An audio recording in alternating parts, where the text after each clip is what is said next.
ko dufite abantu badafite indero, hakazano ngo abashumba ngo babazaifu. Wohagarana ukavuga so ngo so na nyoko nabazaifu, aha ukaba ufite ubwenge uko nguko. Ntiboraga ibona siyo wajabanye imbaraga aho bari bazaifu. Arakureze, arakubatije, aragukuje, ubaye muri korali, ubaye manyamasengesho, utangiye kuvuga mu ndimi, urangize ngo babaye abazaifu. Basha maze mwitonde iyo basengeye ndi mwari muhari. Tukagaye ngo ukavuga ukiri umusore ngo nje ngo umugore ngo no kwamba muyobora gutya nkagira ko ngo abana reka uwo musozi nturawukandagira urinde uzoshake tuzobimenya ico gihe akarimi gusa. ngo je ngo no ngo mushumba reka sha nduraba mushumba genda urazo babasha amagorwa bago. Ubabasha ubone kuvuga iby'ubushumba. Arakana kamwe ngavuga izina hariya nagiye muri Calvary bama mubwira ngo pastor wa za haleluya ngo natambuka ngo atereza haleluya.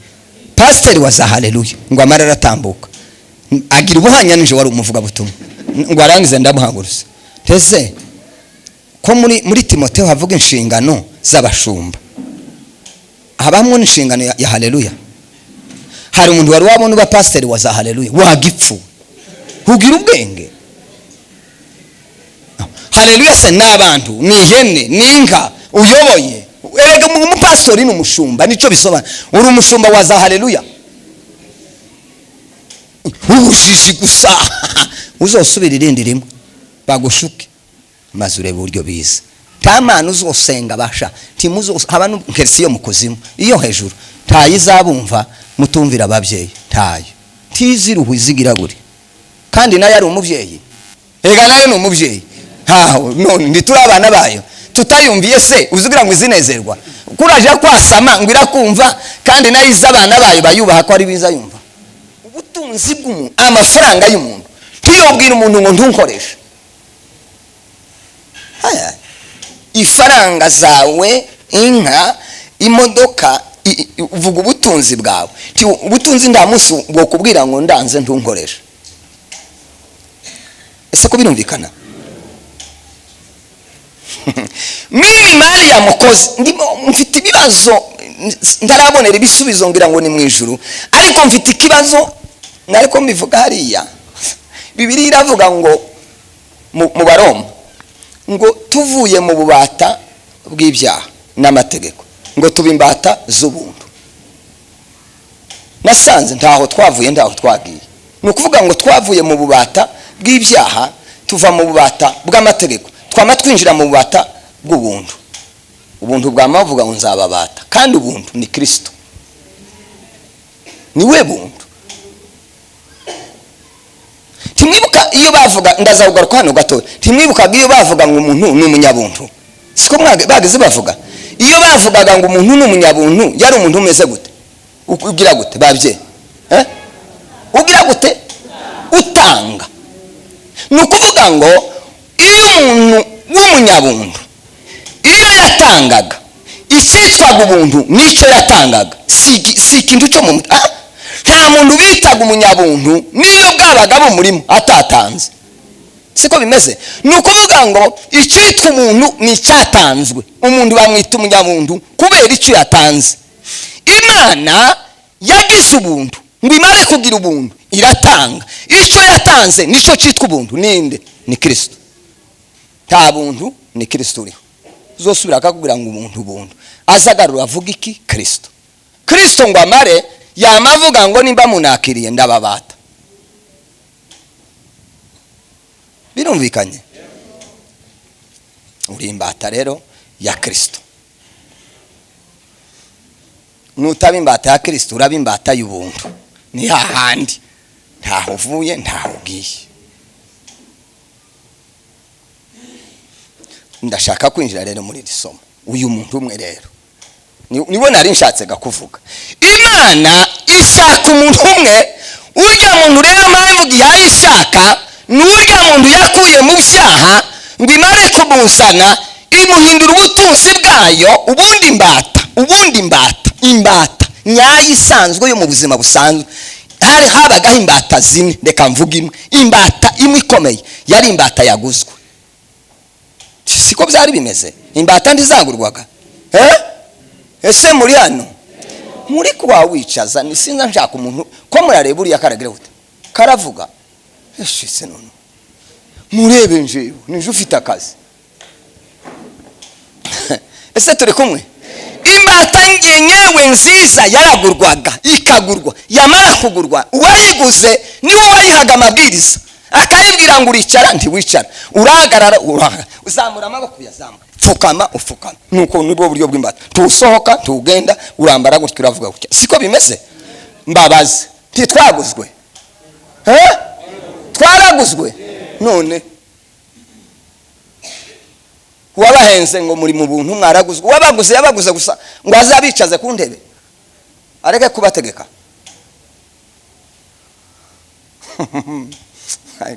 Bipfubira aho ngaho ngo n'abantu.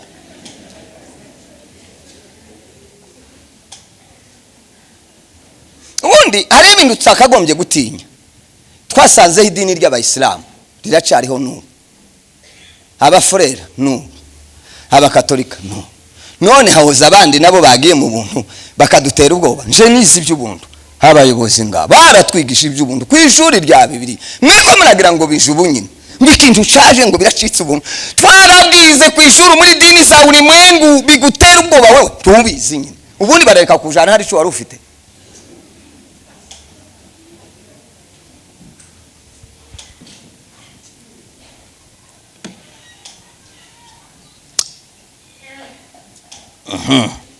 Ako kari gaciyemo urubutunzi bw'Imana. Ubwo urubutunzi bw'Imana izagukoresha icyo ishaka.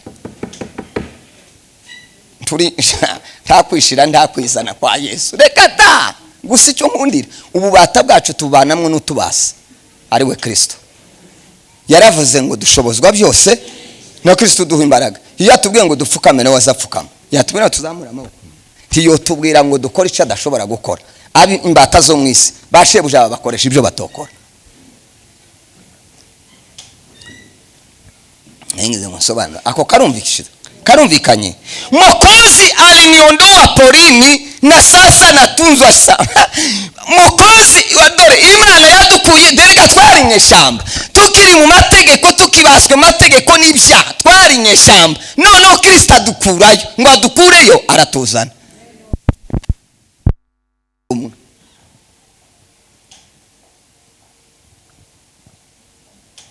Isiraheli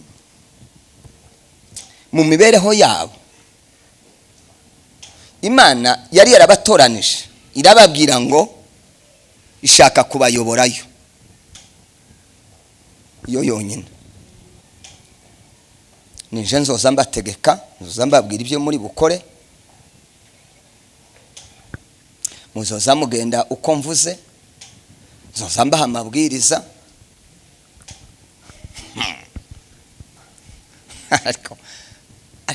ariko nje ndi mukuyoberwa ibyo abantu bari mukwiba.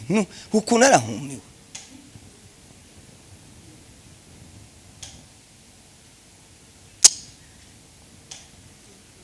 Umwana utarigeze asengera mu mazi, ntasengere ku musozi, ntasengere mu kibira, ntakoreje nteye, ntabona ibitangaza by'umwuka ngo abone umwuka wa Yesu Kristo buryo uzukora ngo karaza.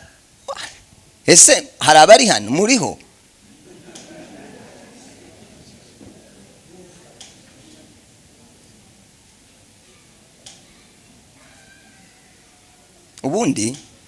Ubundi ubutatu bw'Imana, nta Mana, nta Yesu, nta mwuka, ntabo. Mureke mbereke ubu nyine ngewe nusohoka no hanze timona ko ndi umupastori ngasohoka nta muntu unzi kambara iteni ya gisirikare, nta muntu wonita umupastori bonita umusirikare. Siko bimeze? Keretse umuntu unzi utanze yonita umusirikare. Ubundi Imana yararemye ngo imare kurema mu kuza kudusubiza ubutware twanyazwe ibona itoza mu shusho y'ubumana, yambara inshusho y'umuntu ngo imare yiyita izina ngo ni Yesu Kristo. Ndetse uzosome hange havuga ngo Emmanuel, ngo bisobanurwa ngo Imana. Uku ni ukuvuga ngo nta Yesu, haje Imana yiyambika undi mwambaro w'umuntu, ariko ari Imana. Ko birumvikana? Yambara umubiri ariko ari Imana. Ni nka kurya ubu nyine mfite amazina atatu, ndibwo ndaheranwa twaye ingabo Fidele. Imana yaremye ari Imana, ngo ize kuducungura yiyita Yesu, ngo ize kuja mu ijuru ibande umwuka, hariko ni Imana, ni irya Mana tatani pipi. Usaya ari mu gusa naho hari wikindi kintu cakane, Imana umwuka, Yesu umwuka n'ubuntu. Ni nkako bimeze, timuri mukubona ari nkako bimeze. Umuntu akukubwira Yesu ari mu Kristo, ari mu kukubwira iki? Ubuntu. Ni ikindi cakane caje. Wotandukanya ubuntu bundimo nanje, njewe ndi umunyabuntu, njewe bwa buntu navuze bwo gutanga, wotandukanya mudaheranwa n'ubuntu bundimo?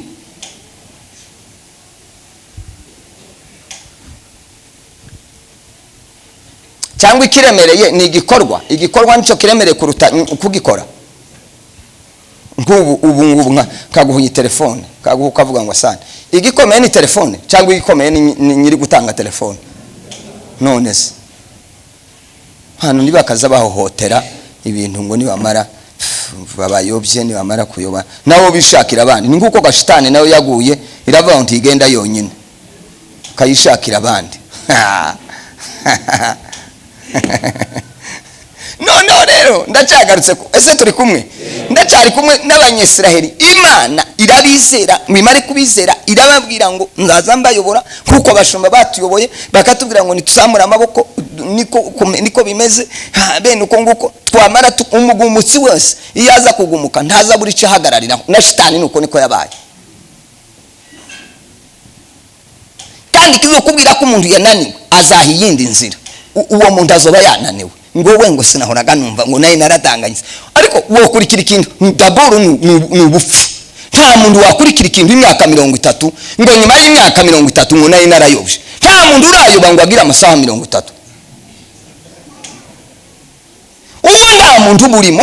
Umuntu ushaka kugarurwa, kandi kizokubwira umuntu wayobye mu bisanzwe aza yihuta. Umuntu wayobye asaguruka,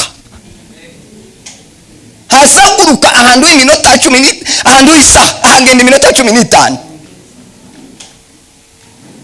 Kandi umuntu wayobye ntazayumva, uzumubwira tuhagarara ko wawe wihuta ngo yakondage, kandi nyamara wayobye ngo inzira ndayizi. Oya wayobye kaza ugaruka icuye.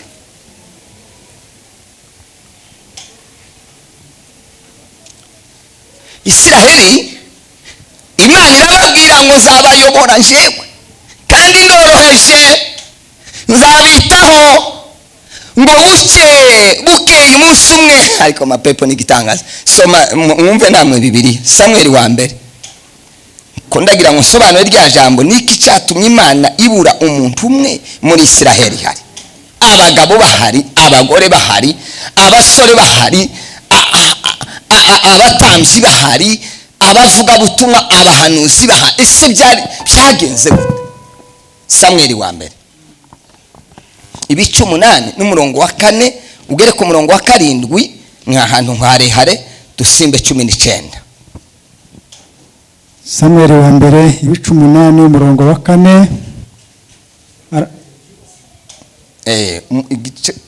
nuko wa 4 kugeza ku wa 7. Ego aravuga ngo nuko abakuru ba Isiraheli bose baherako baraterana, basanga Samuel irama, baramubwira bati dore uri umusaza, kandi abahungu bawe ntibagendana ingeso nk'izawe. None rero utwimikire umwami aje aducira imanza nk'ayandi mahanga yose. Ariko iryo jambo ribabaza Samuel. Ubwo bavugaga bati uduhe umwami wo kuja aducira imanza. Nuko Samuel abitura Uwiteka, maze Uwiteka abwira Samuel ati emerera abo bantu ibyo bagusabye byose, nguko atari wowe banze, ahubwo nije banze ngo utabe umwami wabo. Amen. mwumve ibitangaza 19 19. aho Hai. abantu banzi imana kunanga njewe mudaheranwa ko murabona hari ikibazo bifite aravuga ngo imana 19. ariko abantu banga kumvira Samweli baravuga bati biramaze turashaka umwami wo kudutegeka. ntaho ese mwamaze gusoma mwunamuke rero uko hariho umuntu ubwawe ushaka muri Samweli kubera kudasoma Bibiliya ashake nduwe ndangiza ke ayishaka rekera gutyo mvuge urabyumva.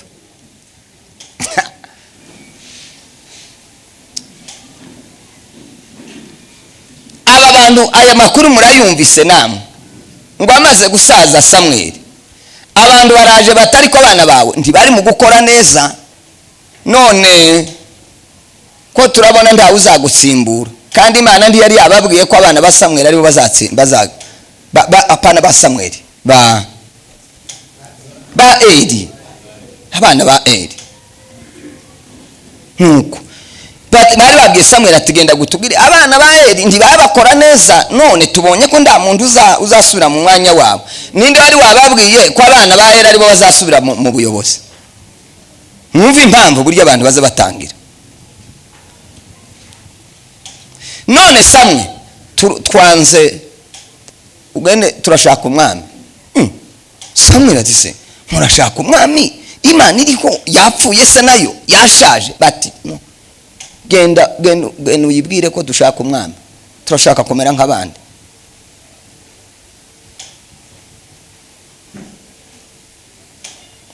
Ejo nari kumvugana n'umushumba umwe pamaza ndetse ko wasohotse mu rusengero ukaja gutangira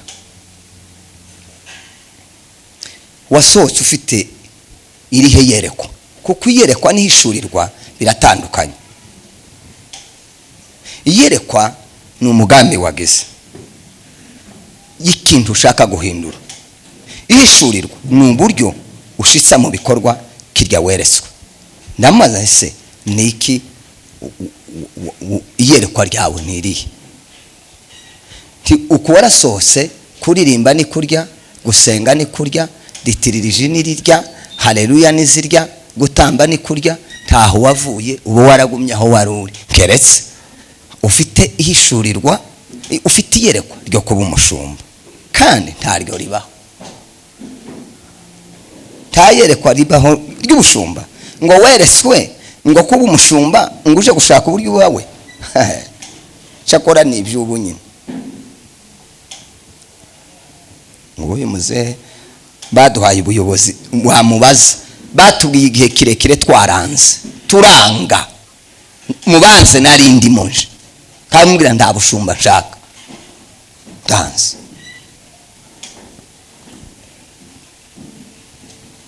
Ubundi babwikwegera batabuze ntibabuze haba nanjye sinabimenye sinzi ukuntu nyine bambwiye baranumvisa ko bambonye mu muhamagaro nibo batoreraga bakatubwira bati ni twebwe maso y'Imana ni twe nuko turabyumva. Ariko iyo nza kubimenya ibyo nasanze mu ngasanga iyo bansobanurira nkane simba narabayeho nukuri simba narabyemeye. Sikurara ukurizwa no utabyaye ukararurira ngo nane utabyaye mu mubiri ariko ukararurira kubera we ngo ntakora iki ndagira gutya uha usenga ngo ahinduke gutya ngo agende gutya ngo akore gutya ayo marira ukayarira ukarara upfukamye ukwirirwa upfukamye Mana mu izina rya Yesu Kristo hindura baba wamara ukabwira umuntu ngo nareba hanga akareba iriya uzizo umuntu wakose amenyo yose.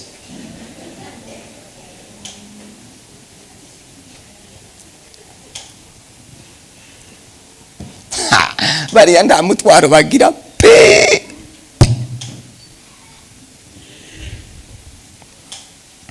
Abantu babwira Samweli ngo turanze Imana ntituyobora turayanze. Samweli ngo agenda ababaye ngo ashike imbere y'Imana. Imana amata ari kubabajwe n'ubusa. Kare bakwanze ubundi wabayoboraga se nije banze kandi akakaramfashije. Iyo umuntu atanyenza mubwira ndigenda uzahura na shitani iyo ngiyo muzavugana. Kuri abantu banga ubuyobozi bwiza, abantu banga ubuyobozi bwiza bagakunda ubuyobozi bubi, nico ngiye kubabwira. Urusengero iyo haba nk'inkoni cyangwa hakaba gasho, uko abantu baba bari ku murongo. Nkuri ndakaza akagira akabereka mwogeze nayo ibintu kubera ko Imana yabayoboraga ikabagira imbabazi ikabaha ibyo abarundi baravuga ngo ibyo buntu bitera ubupfu. Noneho Imana ibwira Samweli, ese turi kumwe?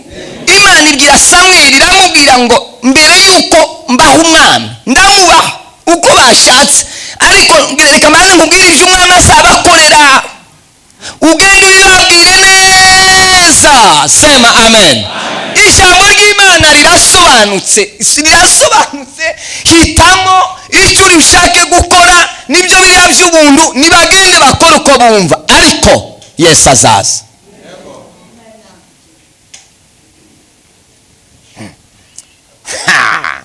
Imana yaduhaye umudendezo, nimba ufukama nudafukama sawa, ja gusenga nutaja gusenga nta kibazo.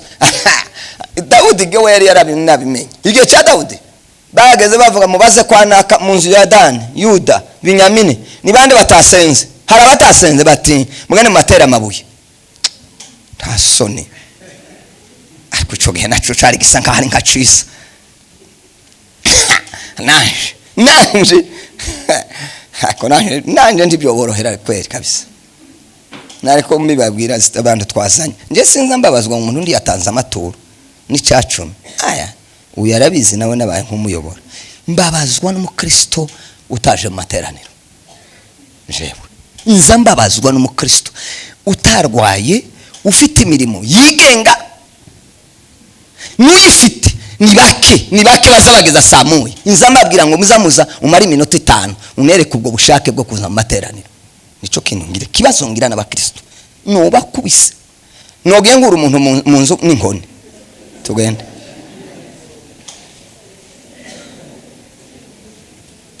Tubareke iyo tutabaretse Bibiri ivuga ngo tuzababazwa.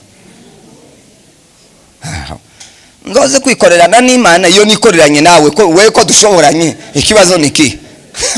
Nguranduka undugaze abantu batutse Yesu bakavuga ngo ni Beelzebuli, nico bitutse ndawuranduka ngo ni daimoni. Yesu baramwe ngo n'umukuru w'abadaimoni. Tiyigeza iri kibazo ati mutuke ndi ku kazi. Sema amen. Amen. Titwaza ducika intege bashumba. Sinababwira gucika indege nobwira abangaba nanje ba petit frère, ariko bamuze hari yasinobabwira nobwira ngo ndi bacika indege kandi bagihagaze bakihaye bakora.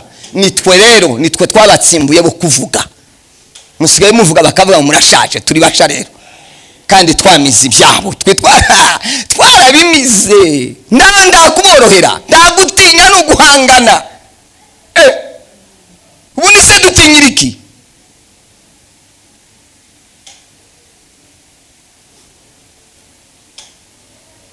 Shobundi ari byo navuze umwana umwe nawe aja kuri YouTube ngo aja kuvuga.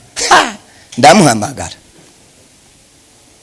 ndamwira wewe witonde, nimba ugishaka kuba kuri iyi si witonde, ufite amavuta masha no gukuraho ukava.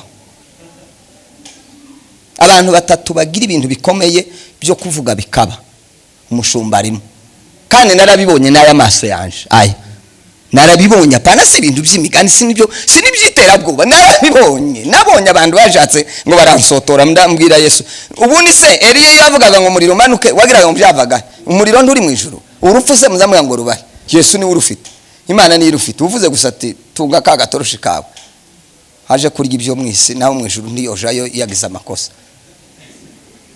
Bose muri mukubona bagira gutya bititiza, nuko ducecetse tukabareka ngo turebe ko bazahembuka, naho ubundi twari kubakuraho. Taterabwoba oya, mu kanwa kacu harimo sema amen. Bibiliya ngo kururimi habaho imbaraga zo kwica no gukiza. Ngo ukunda azarya ibyo kurya by'urwo rurimi. Ururimi ubundi ndaburozi buhaba bukomeye nk'ururimi.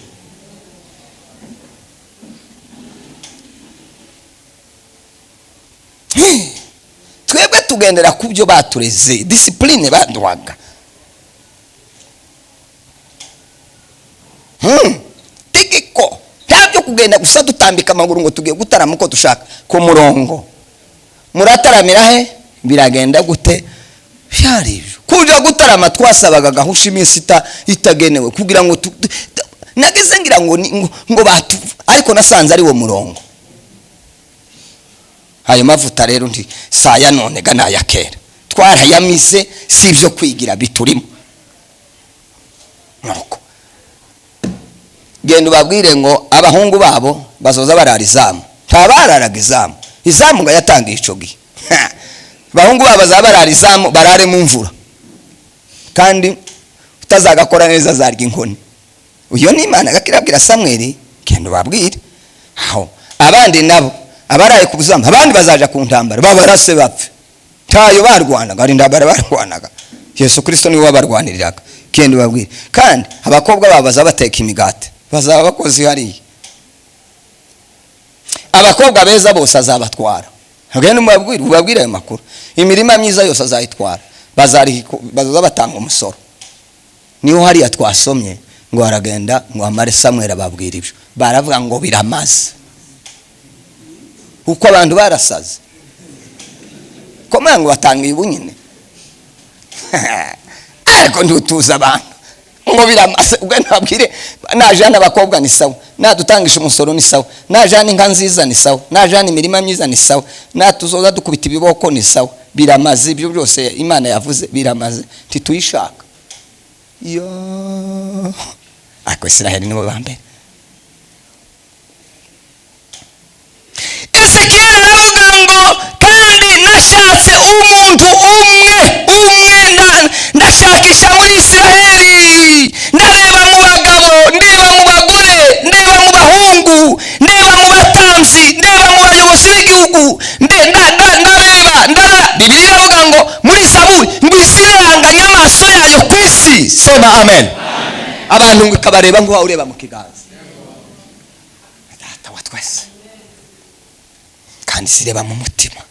Twebwe ikibazo twagize, nigeze gihe kimwe umuntu mwarambira ngo asenze amara iminsi 40 atarya atanywa, ngo ave mu masengesho, ngo akazareba umuntu mu mutima gutyo akamasomo umuntu akazamusoma intekerezo. Nama mvuga ngo ngiyeyo teka nanje ni mare nzasoma abantu, kandi bazabahuye n'ingora kuvuga ngo nzasoma mu mutima w'umuntu. Basa mbona iyo mbano sino ishobora, ntawo ba mu rusengero mbwira Imana ndi ingiyi sino ishobora ingiyi, ndeke nabo mfite mbanze ndebe ko mbashorera yose nubaharibisha nkabura n'umukristo numwe. Wewe barashoboye, Imana igumugishuza wihangana. Jewe reka ndekeraho ngaho ibi yambaye, reka nihanganira ingiyi. Imana gayo, Imana ngo irabitegereza. Sema haleluya. Isibona ibwina mu mutima, wakwihisha abantu, ukihisha umushumba, ukihisha abadiakoni, ukihisha abandi. Umva nkubwire, Imana kirashaka wewe wenyine ku gatwe kawe. Imana ndiziturebera mu muryango, ndiziturebera no mwitore, izireba gutya ikazireba wewe.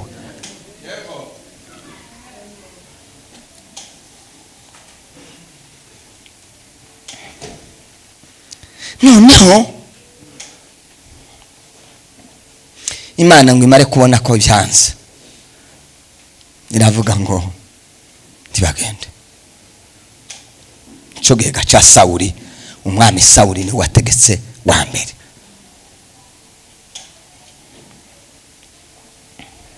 Niki cyatumye Imana ibura umuntu umwe?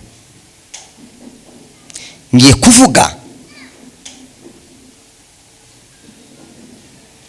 ibintu bitanu cyangwa se inzego zitanu. Ndabanza mvuge Imana ibyaha yabonye mu abayobozi b'igihugu, kubera ko n'isezerano mu gihe cy'Abanyesiraheli n'abayobozi n'ubutegetsi bwayoborwaga n'Imana. Abayobozi ndavuga iho simbitinda, ndagenda mbivuga gusa ibyaha by'abayobozi. Icya kabiri, ibyaha by'abaturage. Abaturage birumvikana, abaturage b'Abisiraheli, ibyaha by'abatambyi, ibyaha by'abahanuzi. Imana icyatumye Imana ibura umuntu umwe nuko izo nzego zose Imana yacishije mu bayobozi b'igihugu ngo yayireba ko yobonamo umuntu urengera igihugu iramubura. Igarura amaso ati reka ubwo mbuze mu bayobozi reka ndebe mu baturage b'igihugu, ngo yitegereze abaturage ibanyuzamo amaso, ariko biteye ubwoba ngo yitegereze ibura umuntu. Iravuga ati basi reka mpindukire ndebe mu batambyi, ngo irareba mu batambyi ngo yitegereze irahebura.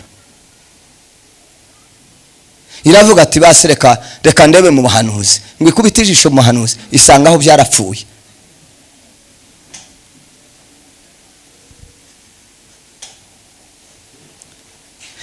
Izo nzego zose kugeza na bugingo n'ubu zirahari, ubuyobozi burahari kandi biravuga ngo butangwa n'Imana, abaturage barahari, abatambyi barahari aribo bashumba, abahanuzi barahari, abavugabutumwa barahari, kandi Imana ishaka umuntu umwe ushobora guhagarara mu cyuho akarengera ubwoko, akarengera umuryango, akarengera ubwoko. Yarabuze.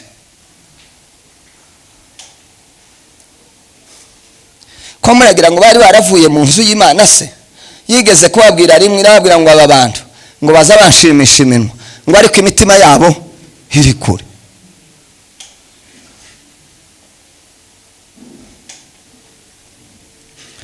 Ndabisoma gusa.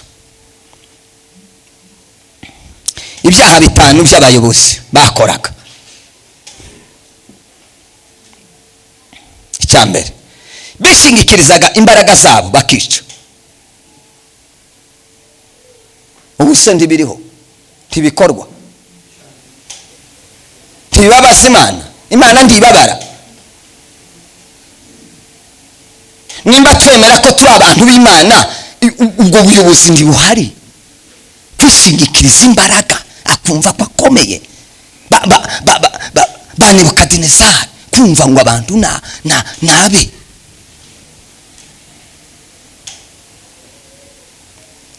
Imana ngo yitegereze iragaya, Imana iragaya, iravuga muri byo mpamukora simbandishima. Daniel ibice 4:27 muraza kuwasoma. Abami ba mbere abantu babandika, Abami ba mbere 21:13. Abafilipi ibice 4:13, ariko reka dusoma aho Abafilipi. Abafilipi ibice 4:13, Timoteyo wa mbere igice cya 1:12. Mbashaka ngo ntanga ibyanditswe bigaragaza ibi. Abaheburayo ibice 4:12. Soma Abafilipi 4, urwandiko Paulo yandika Abafilipi 4:13.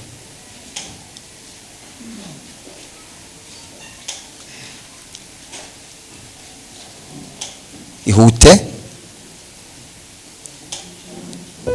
4:13.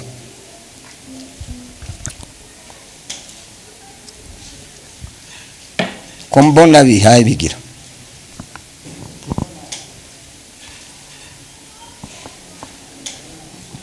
Dusome mu izina rya Yesu. 4:12. Oya 13.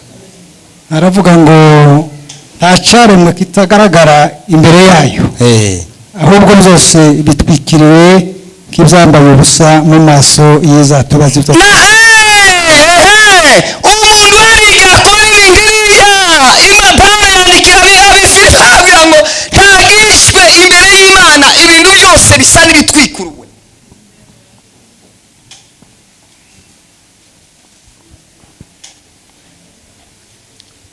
Shaka ukore wishe, shaka ubikore bimeze gute, ariko Imana kiragira gute? Ngiki kibazo cari mu buyobozi.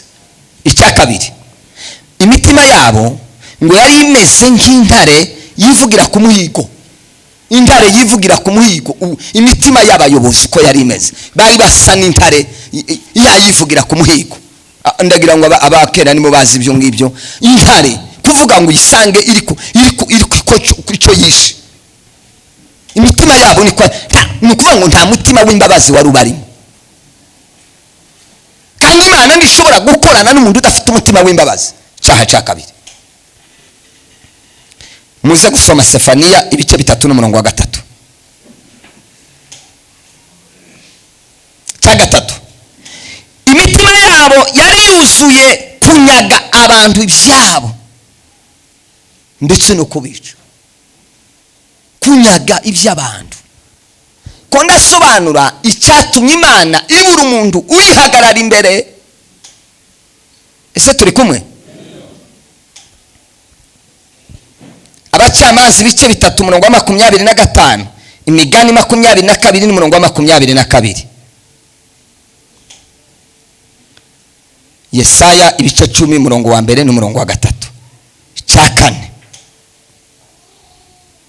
imitima yabo yari imeze nk'amasega agiye mu mihigo. Imitima yabo yari imeze nk'amasega agiye guhiga. Umuntu wahize neza akabona imbwa yageze mu kirari, ntiwoyifata kandi uri shebuja. Izi simba yiri mu kirari. Nuko niko imitima y'abayobozi yari imeze. Mana ngo irareba, ninde urengera ubwoko, ninde urengera igihugu. Birahari. Hari igihe dusenga, hari igihe twinjira amasengesho tugasenga Imana, tugahamagara Imana ikabanza ikareba iriya mu buyobozi. Imana iza gukora izibanza ikareba iriya mu isoko ikitegereza. Ese turi kumwe?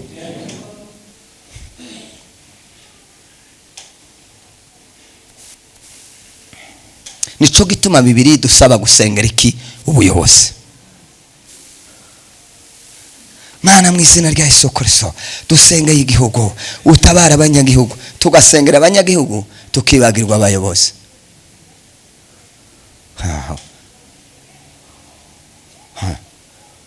None tuzakira gute?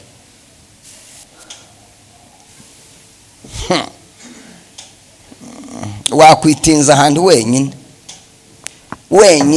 kandi wawe usenga amafuti. Kandi kenshi dusenga amafuti kuko ntitwigize no gusenga. Umuntu azamabaduka ngo azi gusenga. Abigishwa ba Yesu baramubwiye bati twigishe gusenga, titubizi. Yohana we yigisha abantu. Wewe ndi watwigishije. Turi mu gupfa kurorongotana gusa, kandi nibo dufite benshi.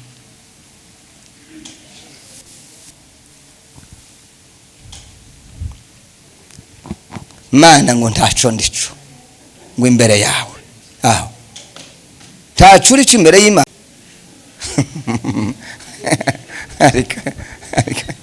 ariko Mana ukura ubusa. None nimba daboro urabivuze urabyatuye ntaco urico, kandi akaza byatura iminsi yose. Mana ndaco ndico, Mana ndaco ndico. Satani kavuga ngo ntaco urico nyine.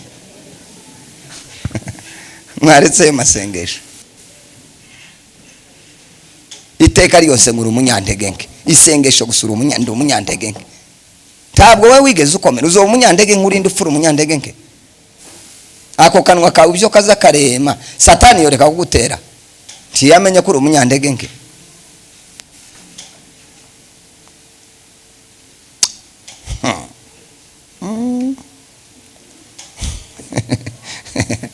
Ariko sijyo sengesho rukirisenga.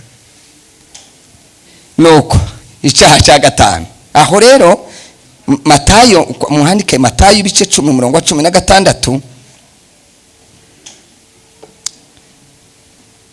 ibice 10:16, ibyakozwe n'intumwa 20:21. Reka mbasoma hangaha. Ibyakozwe n'intumwa 20:29. Ibyakozwe n'intumwa 20:29. Wahabonye?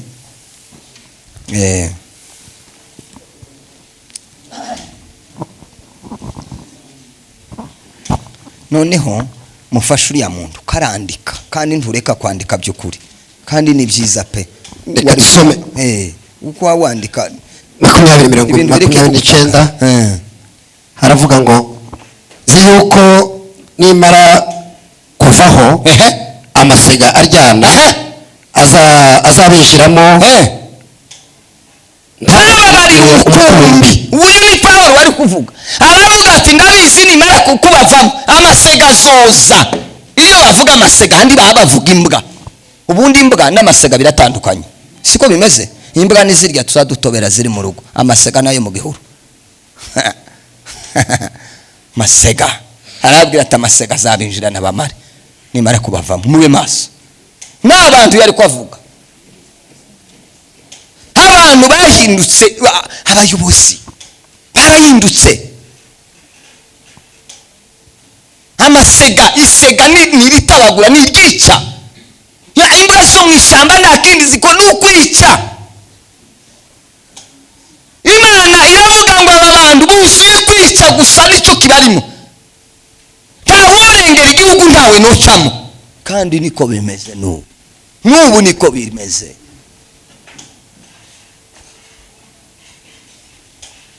icyaha cya nyuma cya gatanu, bashakaga indamu. abayobozi bashakaga indamu z'uburiganya. ntibiriho se, ntibyaba bikorwa.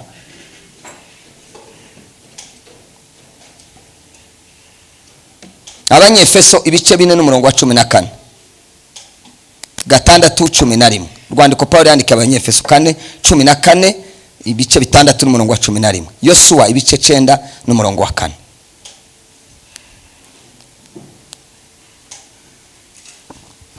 Ko birumvikana? Yego.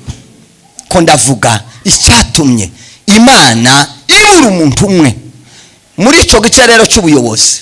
Ba meya, ba gitife, abakuru mu kagari, abakuru mu murenge, ba guverineri, ba inspecteur, premier ministre, abakuru b'ingabo, bande irabura.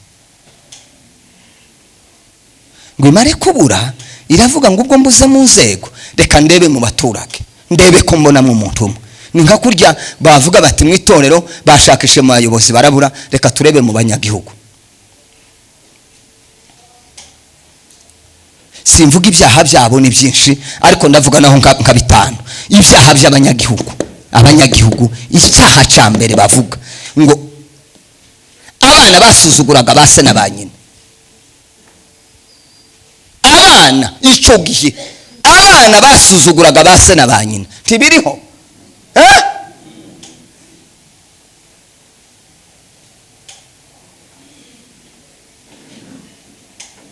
mama ngwacha wewe ngwa kujifunza, acha wewe wewe ni mushamba. wewe ni mushamba. mushamba n'umuntu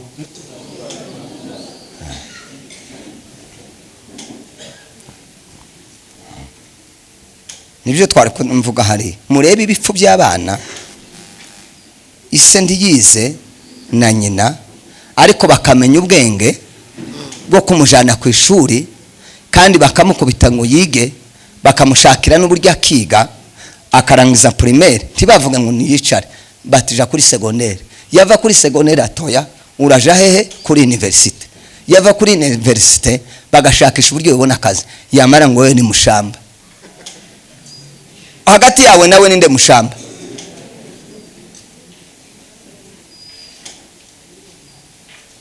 mutegere mwumve nicyo kibazo cyabaye. Imana ngo irebe mu maturage, ikintu cya mbere yamyireba isanga abana ntibubaha base na banyina.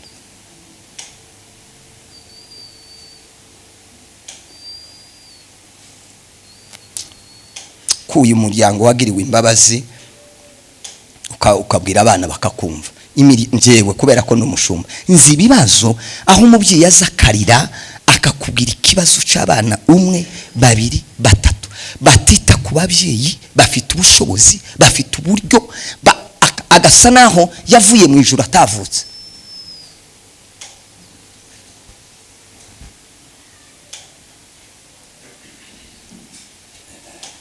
mwabana nyenye muwe werevu, niba mushaka kubaho neza. Bibiri iravuga ngo niba ushaka kuramba ngo n'imyaka yawe ikaba, niko Bibiri ivuga ngo imyaka yawe ikaba myinshi, ngo ubahe so na nyoko. ubwo bwenge narabumenye cyane.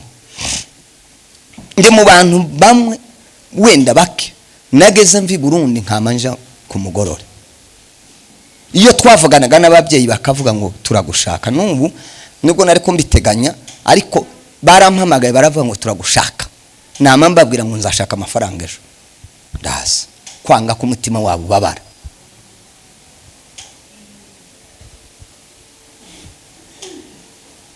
kandi byavuye hanini ubwenge nabukuya vuga ndi nibaza kurangiza mbaza umwe ntingahiba nkumvugaga ijambo rimwe nawe urabizi ko nagushoreye none ugeze hanyuma ngahe mvuga ijambo ambwira ati Imana izaguha ibirenze ibyo wankoreye niryo ryonyine maze urebe uburyo biza tamana uzosenga basha timuzo habano nkerisiyo mu kuzimu iyo hejuru ntayizabumva mutumvira ababyeyi ntayo tiziruhu izigira guri kandi nayo ari umubyeyi ega nayo ni umubyeyi none ndituri abana bayo tutayumviye se uzugira ngo izinezerwa kuraje kwasama ngira kumva kandi nayo izabana bayo bayubaha ko ari biza yumva ako gaciyemo mbonye ko gasana gaciyemo mwana w'ubwenge arumvise ubundi reka mvuga utungutu hari ibintu nka bine abana basabwa gukorera ababyeyi nka bine reka mbivuge nihuta se nkabyo byiza mbivuge abana bacu icyambere kubaha ababyeyi aho urabisanga kuva 20:12 kubaha ababyeyi respect kubaha indero ubundi ku ishuri umuntu yafataga amanota 95 akabura akagira indero nke akagira discipline nke bakamwirukana ku kigo kandi afite yabaye wa mbere ku kigo kubera kutuba renvoi définitif to genda kisi cyana nigipfukira aho ngaho cyana kituba umukristo tuba toka to hundi se mureka ngo yicara hagira gute twaje ambagenda bambwira mushumba kintu yakoza ndaneze ariko iyo umuntu numva yafata imyanzuro niyo nza mvuga mu ndimi jewe niyo nza nuzurizwa umuntu wafashe imyanzuro arafata imyanzuro muze yarabizi nageze mfata imyanzuro kandi arababyeyi maze kuba revena bene irya simusiga bakavuga bati uyu mwana yarasaze bakavuga ngo umwana nyine nari umwana n'ubundi nubwo nari revera nageze mfata imyanzuro idasubirwamo ibi mbaye mvuga arahari n'umubyeyi mwamubaza nageze mfata imyanzuro nuko bikabirarange akamabwira ngo mudaheranwa ndamuzi nimushake murekere gutyo ndimwirirwe munavuga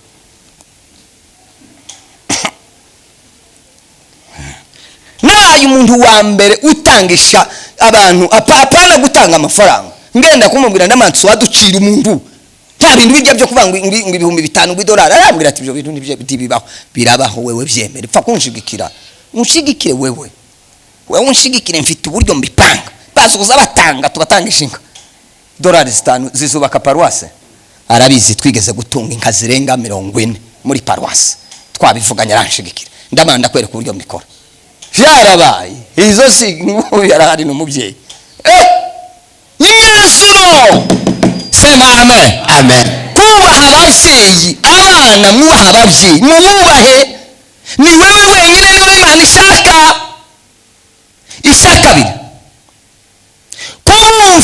kumvira ababyeyi kumvira ndi bisabye ngo wumve icyo umubyeyi yakubwiye no kora uko yakubwiye byumva ngo nje simbaye mbyumva ngo muze iki banzo bikore naje kwaza ababyeyi mushaka iki niki mushaka mumbwire icyo mushaka ari cyo nkora mumbwire nicyo cyanzanye muvuge icyo mushaka mbabwire ngo iki ndagishoboye iki nyuma y'amezi 3 nzagishobora ariko mbikore nje nabaho nabi ariko ntibabeho nabi nibwo buryo bwiza jewe nkanara bo bakabaho neza kumvira apana vuga ngo arashaje ngo ibintu usigaye uvuga ngo ndabyumva ndubyumvike toka tubyumva gute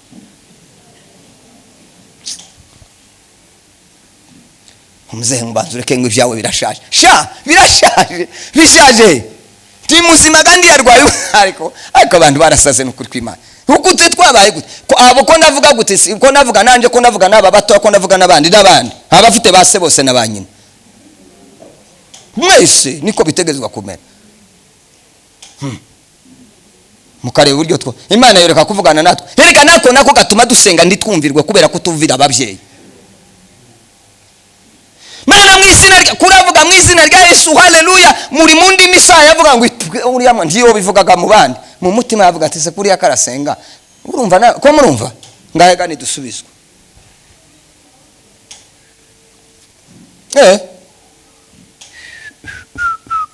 Kumvira. Abakolosayi 3:20.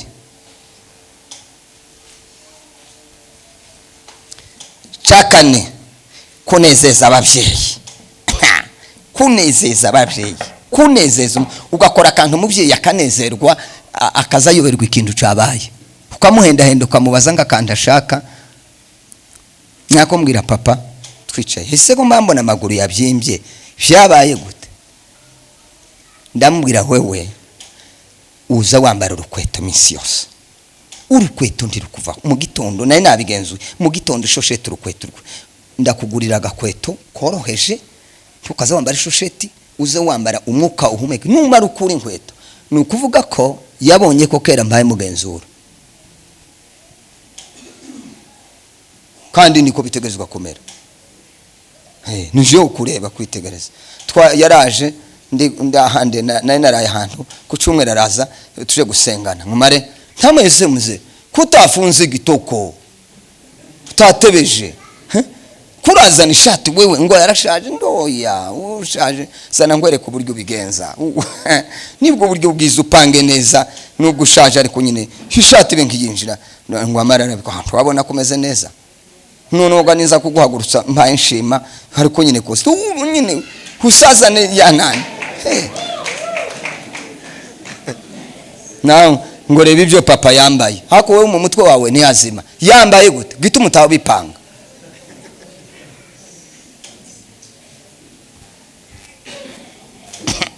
Mama nanda ndese wewe nigeze kumubona yagiye mu bukwe mbona ikintu kishora kimwe yambaye namandi cyagishora wari wambaye no kiriya sico wari wagiye mu bukwe gute? Mare mbaza muri umuna wanje gapa wariko wifotozanya na mukecuru afite kiriya binani.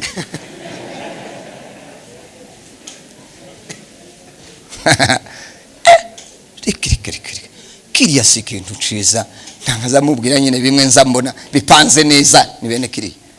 Tamandi kiriya nzo kugurira uzugikubita nyine ogire umererwe neza kiranashushe none. Amen. Abana mbavuga sa bacu gusa nanjye nundi uri hejuru yanjye nundi niko bipanze. Ita ku babyeyi bumvire, ariko mbavuze nka neza ni ku mutima umwiye kunezeza Imigani 23 n'umurongo wa 24 kugeza 25. Imigani 10 n'umurongo wa 1 n'umurongo wa 1. Ariko reka hampasome kuko nahanditse Imigani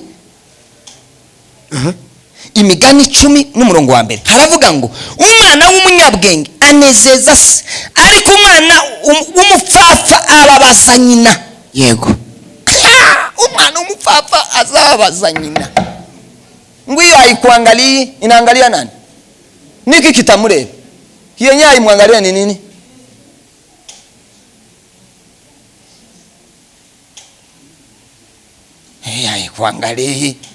Haikuangalia uzio wavuye di. Haikuangalia chage ageza guheka kutageza vangu haikuangalia. Ariko kunezeza ababyeyi. Icyakane ndagira ngo ni cyakane kwirinda gusuzugura ababyeyi. Imigani 30 n'umurongo wa 17 baranga ijisho ry'useka se akanga kumvira nyina rizanogorwa n'ibikona byo ariko ijambo ni ryiza, rizanogorwa n'ibikona byo kandi ibyana by'ibisiga bizabimira. Imigani ariko bijyana izisama umva nawe Imigani 30:17 kwirinda gusuzugura ababyeyi. Salomo wari wuzuye ubwenge, n'abana yaragiraga se, yari yarujuje isi.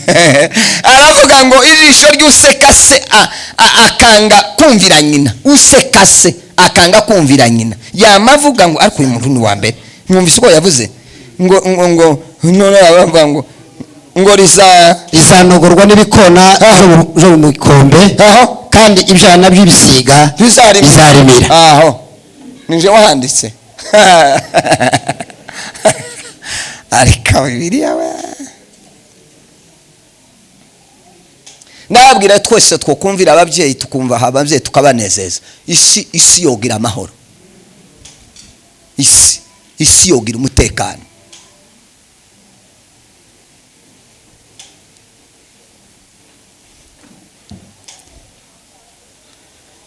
Cya gatanu, kumvira amagambo y'ababyeyi. Kumvira amagambo ababyeyi bavuga ukayumvira. Imigani 6:20 kugeza kuri 23.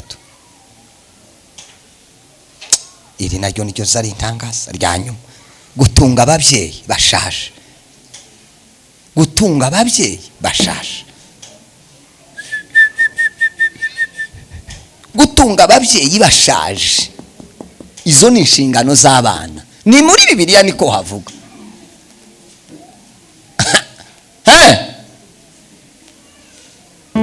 Esiriya ko murumva?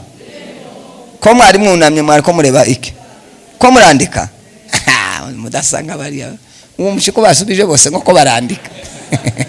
Ariko musubije neza yemwe. Mani baho umugisha. Reka tuwasoma hangaha nyuma. Gutunga ababyeyi bashaje. Gutunga ababyeyi bashaje.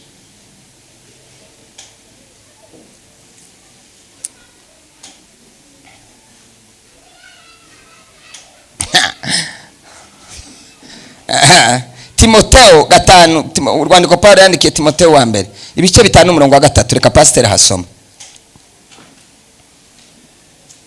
Ese natinze? Mwuzuri imbaraga za Yesu Kristo, ngo mwuzuye imbaraga. Abapfakazi bahabarira aho ngaho. Imana ndiyo ruha yumva.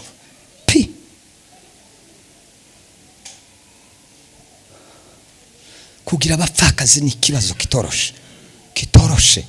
Dutegerezwa kukibera amaso mu ijambo ry'Imana, kitareba ngo uyu ni wo mu muryango, kubera ko nubwo yo mumfakazi wo mu wundi muryango iwawe ndawuriho, ni ikibazo utamenya kiriya kibazo kuko kikugeraho.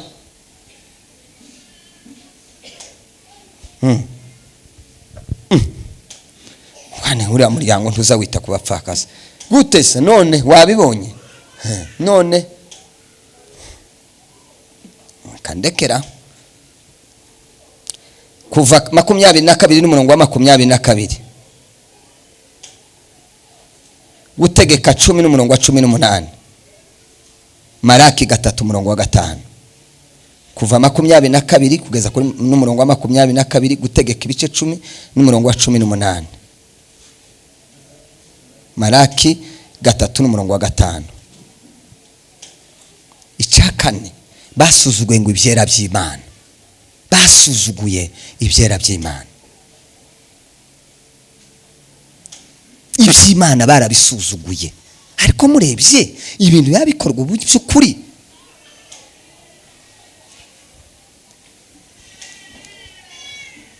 Amen.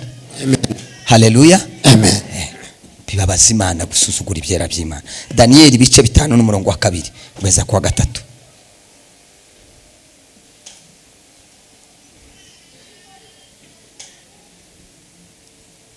Reka mvuge iki cya 5. Muri bo ngo hari huzuye kubeshera abandi. Hari huzuye kubeshera abandi. Ariko ndi muri mukubibona mwebwe. Nta bantu bari mu kubeshera abandi. Kandi bitari hanze, bitari mu bapagani, biri mu nzu y'Imana.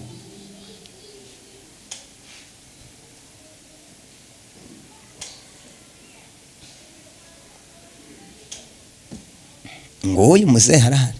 Twarasenze, turasenga, twuzuye imbaraga, arabizi ibitangaza n'ibimenyetso. Ariko nta kibazo twagize ngo intambara y'amarozi, ngo intambara y'iki, arahari. ngo tuvuge ngo naka ngo ni umurozi twogiye ko kurupfu rwacu rwari rubaye muzehe timumubone gariya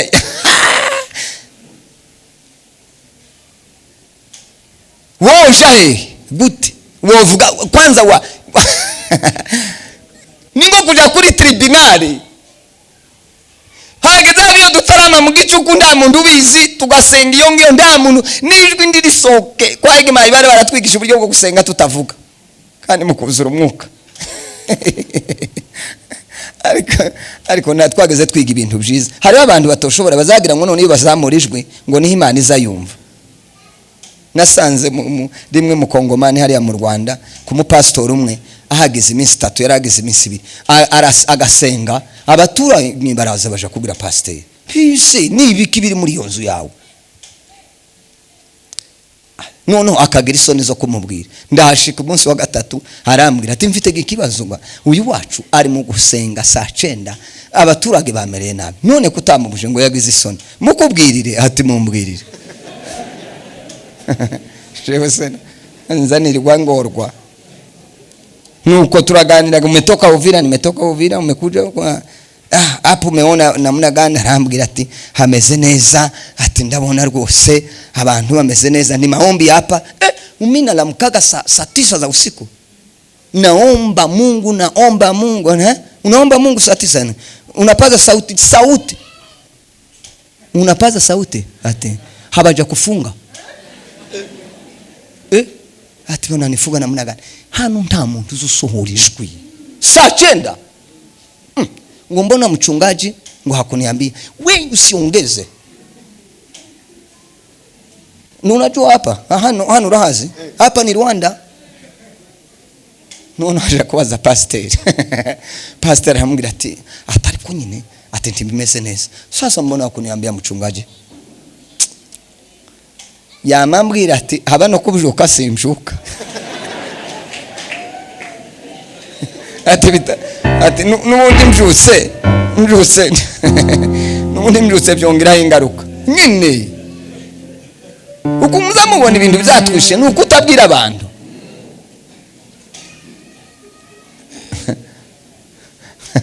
hano ariko namwe hano mufite ibintu bitorosheye ese hano numvize umusore umwe wavuze ngo abarimu ngo bagiye nimba ngwari ukubitamba ngo n'abapastor ngo aragira gute ngo bitanga baramuhitana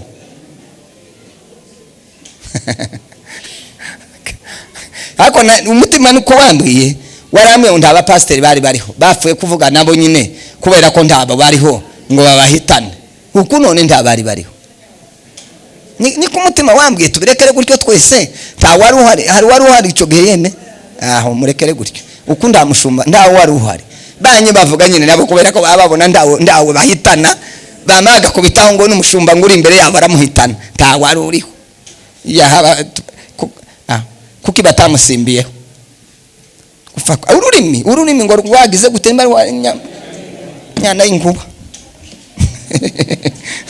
sinje wawuciye niba muze bawuciye utagira ngo nuwonzanye kubesherana biruzuye cyaragwiriye nagiye ahantu ngo nje gucyaha abantu barambwira batirinde abana basaze babatamba twarambiwe bati nduvuge nimvuga bati barakwita umurozi nanje mbita ko aribo ikigoye niki nibavuga ndi umurozi mbabwire ngo muri abarozi tushorerane twese so gusenga ni musenge mushamburi ndabashamburiye batumwengereje baririmbye dutegereje dote turahebura tubura uko tugira abantu barivungira babura uko tugira uhagarariye ngo ari umuyumbe MC igitatu turaburirwa uburyo ngo arangiza umusore wari uhagarariye amatubwira ngo si birori nibiki ngo mbona abantu bose ngo musobanura ibirori mbona abantu baracecetse nari umushitsi nabambaguruka reka ngusobanurire muri abantu beza ntimuzi ibirori aha twaje kuvuga inka turi mu ikoshanya timwamona bari abice hariya na abakwe natwe turi banyirurugo turashaka ngo dukoshanye dukwe twaje gukwa. Nibyo birori dufite, ntidufite ibirori byo gutamba. Ibi ntabyo biri ibi murimo ntabiriho.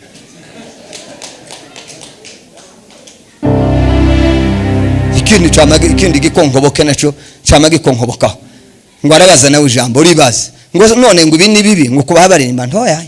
Kuririmba Imana ni byiza, mubijane mu rusengero ariyo musha. Mutureke tuvuge inka amabara yazo, tumara tuje mu rusengero muje kuririmba. Aha ni nkaho muhamuririmbira mu muhanda bo bita basazi, ngo dusohoke bamambira ngo kuriya ngo kwa mavuga ngo urumurozi, naje nkavuga ngo nabarozi. Siryo ako nikitanga erega abantu bazabisaza mukareka basazi ngo basare. Twabagaruye batarasara ngo baje kwa Rujanti. Kwa Rujanti niriya mu Rwanda bazabajana yabasazi.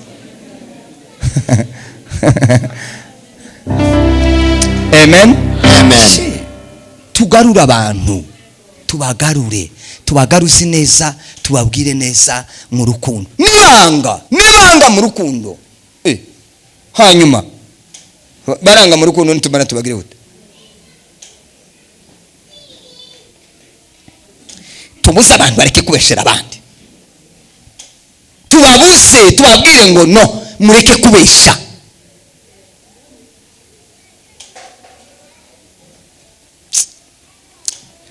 Nuko akankarangije Itangiriro 39 umurongo wa 12, Matayo 5:11. Ese ko birumvikana? Twavuga ngo haleluya. Imana yabuze umuntu kubera iki? Kubera ibi. Iritegereza yamivuga ataha nta muntu notora muri abaturage imitima yabo yarapfuye kubesherana gusa. Mwabyanditse Itangiriro 39:12, hanyuma Matayo 5:11, Mariko 14:56,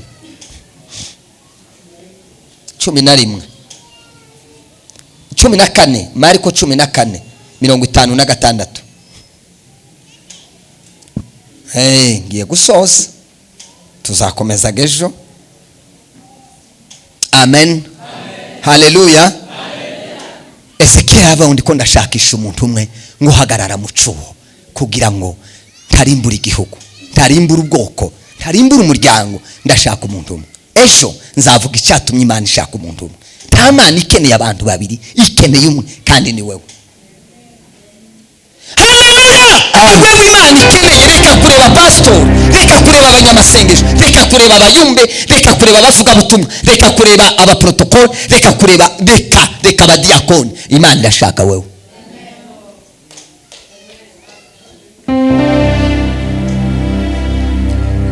Soza ku byaha bine by'abatambyi. Abatambyi baratambaga babakora ibyaha. Mvuza bicogiye hatagira uza gukwega ngo buriya ngo avuze abangaba mwe. Mvuza bicogiye batambye bicogiye. Nagiye kwigisha ejo nariko ndanga inyigisho muri nani hariya Kitengera ngo nariko mbaho uburenganzira bwo kubaza. Umusore mwarabasa abaza ikibazo cerekeranye n'abashumba. Arambaza ngo isi ibibazo bihari ngo by'abantu buryo bitwara ngo biva ku bashumba ngo cyangwa biva kuba Kristo. Ndamaze ese ukora iki? Ngo n'umuyobozi w'abanyamasengesho. Nico ukora? Baza pastor, ese nico akora? Ngwe none kuko utabajije ibijanye n'amasengesho. Uzi ko umutwe wawe udapanze neza?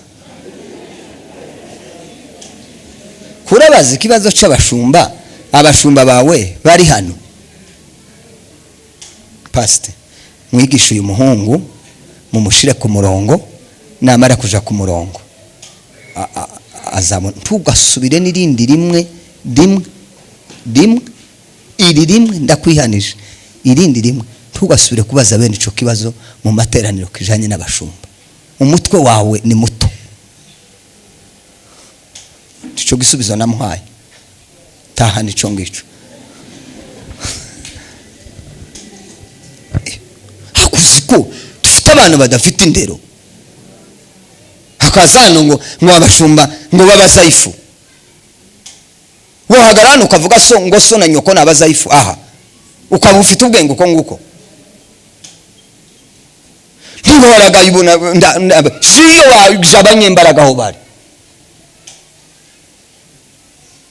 basaifu arakureze arakubatije aragukuje ubaye muri korali ubaye manyamasengesho utangiye kuvuga mu ndimi urangize ngo babaye abazaifu basha maze mwitonde iyo basengeye ndi mwari muhari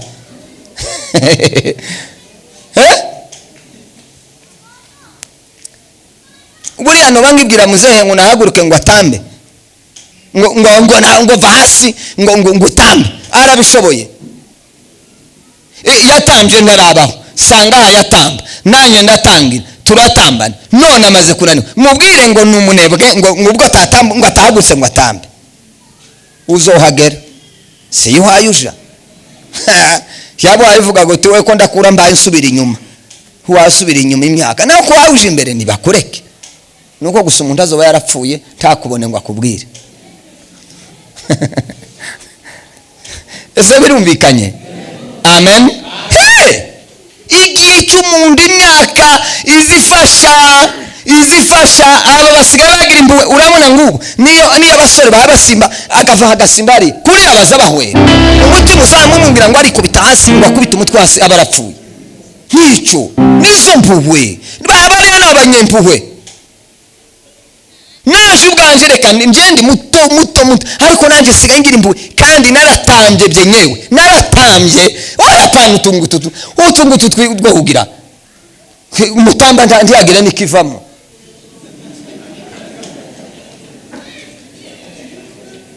nini inose biti ega nibiteye ubwoba kubivuga ntimutamba none ngo mutanga amasaha 2 muri aya ngo abantu batahe gutyo ndaki nta kintu gihindutse reka moze harabi tuvuze ngo turatambye hega ya kwari gutamba kuri mwe amasengesho aha nahi Bujumbura twigeze gusengera umudamu umwe wabaye paralize mama Aneta yabaye paralize kuguru n'ukuboko niwe uzutanga ubuhamya bw'igisirimba turatamba turabashumba n'akamusore turatamba gusa ntitwigeze dusenga arahaguruka amen igisirimba ni cyiza kibamwe imbaraga mub'imbaraga zirimo ni cyiza ni kibi mu gihe gitambanwe n'abanyamubiri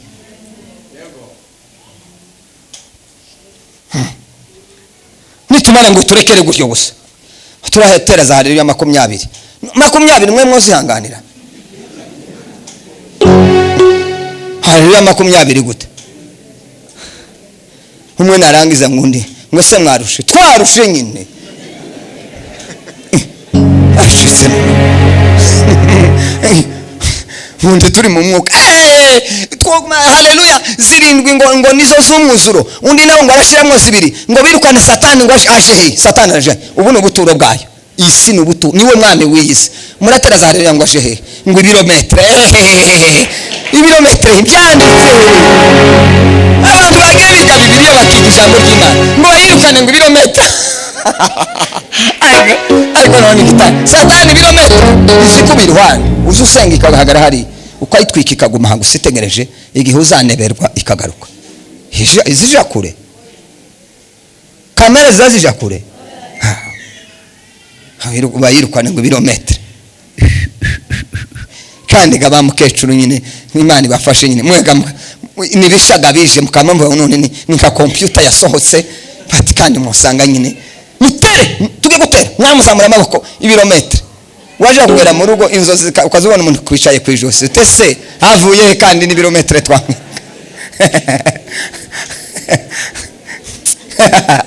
abikamana none nagiye Kampala rimwe bantumiye mu rusengero none ngo batangire gusenga abahungu bakama bagenda akamaja ku ruhome ubundi akamaja hariya mu nguni ndangize ngiye kubwiriza ndi kuri hariya nitera bwoba nta kintu babonye habanike ariko mwebwe mukama mugira ngo none kuri hari ikintu havuga ntaco ngaho nibatubwe basha mbwiye umwe wa niki wabonye hariya ku ruhome ko turatamba nawe ukaza kwegamira uruhome amayeri y'abanyama harayo ndazi se muse yarabi amacenga ndayazi yose none ugangunje kuri bibiliya ngo nige muzega yari directeur twaze ku ishuri ari directeur w'amashuri muza guhohotera anga mukagira ngo aracecetse directeur ga yari yarizararangira ngo amara aba directeur none directeur apara directeur niwe wari wafunguye ico kigo sukuba directeur ngo wari wakumishizemo ni ishuri yari yafunguyeho none uko nda mwana wanje umunsi umwigeze kumbwira ngo se nguzi ngo good morning murebe nam good morning igihe nayigiye noneho kwanga kumuca intege ndamwandi twebwe ndikera twageze twiga mu gifaransa ti good morning ndetse ni gute harya ti ni gute isobanura kwi niko gahereze ni gute isobanura ngo nduzi wowe uzi gifaransa bonjour urayizi oya ngo n'icyongereza aho none Imana ishimwe ko mwe byivugiye mwenyine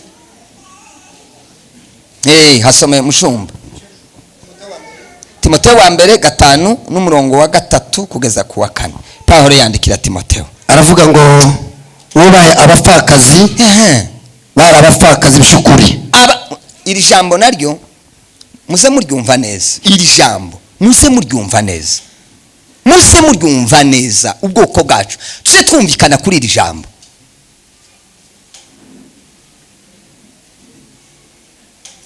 ejo hari umwana wampamagaye ngo numupfakazi wafite abana babiri arambira ngo ashaka ko dukorana ikiganiro ndamubwirane ngo kuri YouTube ndamantoya wewe ngwino tubanze tubonane tuvugane tubone kuganira nimba tukorana ikiganiro tugikorane kuko arambwiye ngo nibyo arimo ngo agenda ngo abaza abapfakazi ubuzima bwabo mibereho yabo ndamabanzuze tuvugane tumara kuvugana kwemerere ko dukorana ikiganiro ariko ari ukuvuga gusa ngo uraza dukorana ikiganiro sinshobora kubera iki timufishe hariya bavuze bibiliya ngo umupfakazi gute wubahe abapfakazi bari abapfakazi by'ukuri bagize babaye iki abapfakazi by'ukuri musho bibiliya iravuga ngo ntimukandike umupfakazi utarakwiza imyaka 60 mu gitabo uwo si umupfakazi niko bibiliya ivuga umuntu ufite umwana umwe umuntu ufite abana babiri naje gushaka nagende naje gushaka ashaka umugabo agenda aje gushaka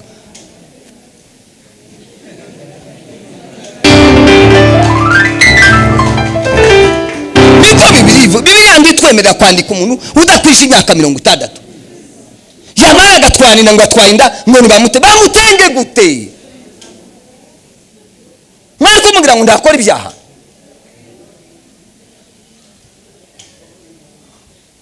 mirongo 60 niko bibiliya ivuga ngo aribo twandika mu gitabo ko aribo bapfakazi nyabafaka sinje ubivuze ni bibiliya abandi mwende ubundi mu mico yacu nabyo twari dukwiye kubikorera seminari tukabyumva ko umwana wafakaye afite umwana umwe babiri n'umuntu ukwiriye gushakwa n'umusore hapana kuja ngo bashaka umusaza kubera iki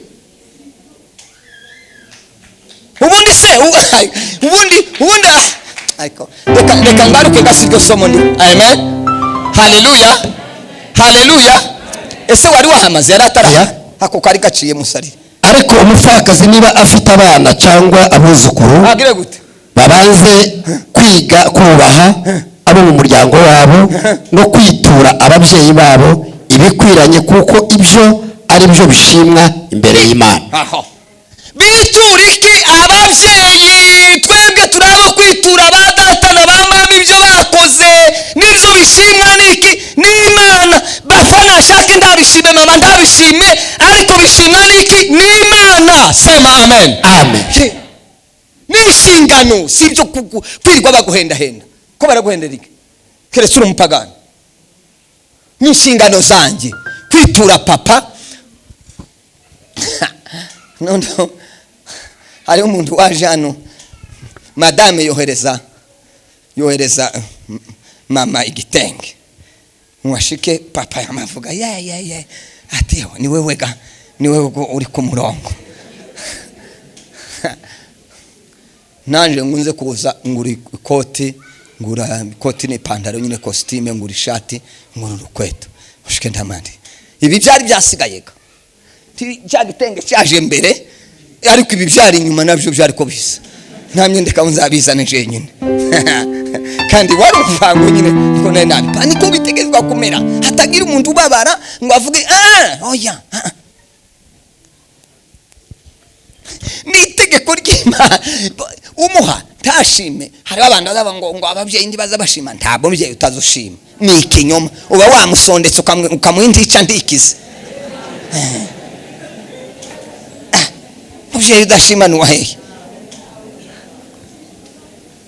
reka umubyeyi ubundi haba nubwo wozana kandi ukangana ngo ahubwo karamunezeza akavuga atari buriya umwana azantekereza jewe ngo abavyeyi ndibaza bashima ndacu zubaha tacu byemere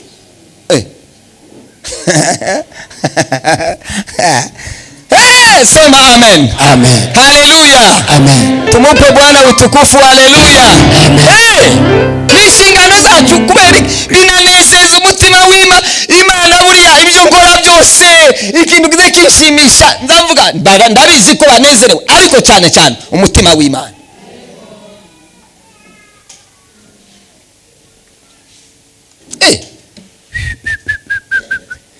ibyo bya mbere ugifite abavyeyi tukishira imbere uzoza wishira inyuma ngurumva ngo ndiko ndareba abana banje abana bawe nzambwira abana ubwana bwacu bwagiriye ndababwira mva mbabwira je ndishoboye jewe aho ngeze ni sawa mwebwe muze mureba data na mama niba mara gupfa bagiye kwa Yesu muzobone kundeba muze mureba hariya jewe mundeke njeni inzi buryo nzabaho tubanze tubasendekeze Yesu abahamagare sawa niba mara nanje bagire gute bandebe ubanza kureba abawe shage wewe yari kwareba nde wewe ubaye wande se iwe arabo wande nimugiye kureba abawe hanyuma umushizari iwe arebwe nande uri wawe nigeze kugenda muzarabizi papa ari arwaye araremba barampamagara ngo ngende mu nzira hariya nta muntu wacaga hariya mu Gatumba byari bigoye biteye ubwo barampamagara mbwira abana bama bahaguruka barasara baravuga ngo bareke barashaje ngo bagende ngo nimba ngo umuze hapfuye ngo nuko ndabwire se niki kiyakibatera kumbuza ati uwoje gupfa inzira ndi imeze neza kandi turacagukeneye uko mungeneye niko data na mama bankeneye uko nyine uko mwamutekereza nanje niko bimeze ngo yangu okay mwebwe aho mbagejeje Yesu azabatunga mwimenye bye ndagiye ikiyabwira ko byari bikomeye mu kugenda nafatiye moto harya kuri douane hariya mu gato ndayibwira ngo wiruke keretse igiti gitambitse mu nzira nimba nta giti ukubwira ngo hagarara uvuga ngo kuranumva ati amazi Imana datiranemerera ngo dutere intambwe amaze imvurirako nama mubwira ngo we ntiwugame ndakongera ifaranga tugende muri iyi mvura ni Yesu yizanye kubera iki agatima kababyeyi ibyo bavuze nangaga ko wenda yitaba cyangwa natitaba bambwiye ngo turagushaka bubyinzira ndi babizi ntibazi nayo makuru kandi kubera ko naringiye kuri ababyeyi n'umutima w'ubushake n'umunezero n'ubushake bw'Imana naragiye ndagaruka niko bimeze umuntu umve uwo birya bimurye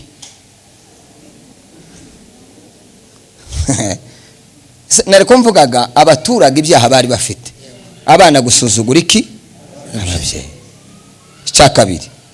icyaha cya kabiri bari bafite ngo abashitsi bagirirwaga urugomo ni ukuvuga ko abaturage bagiriraga abashitsi urugomo babafataga nabi barabagomeraga ni nkuko twavuga ngo iki gihugu dore ko cabakiriye neza, Imana ihabwa icubahiro, mukabana nabo, aba bantu bazabona umugisha w'Imana.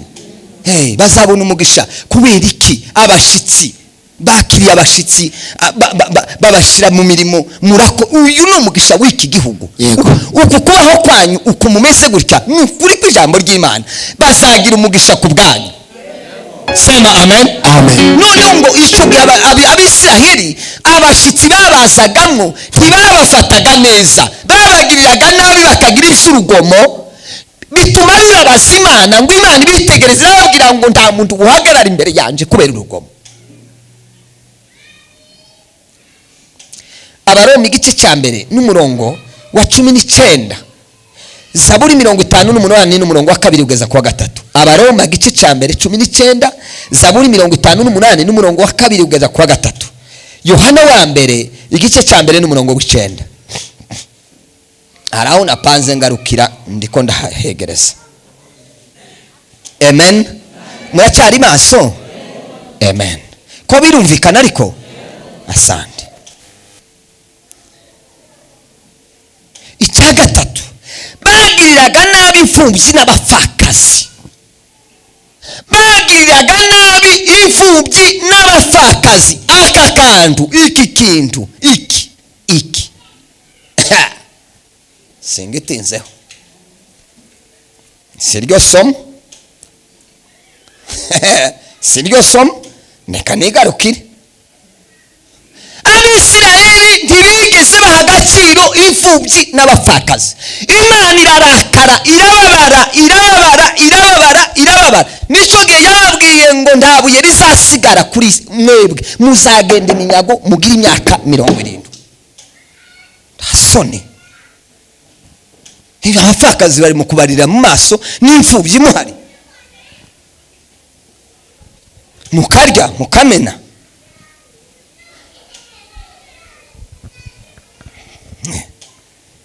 Wewe uzi Icyongereza nanje nzi Igifaransa, ntese bisobanura gute?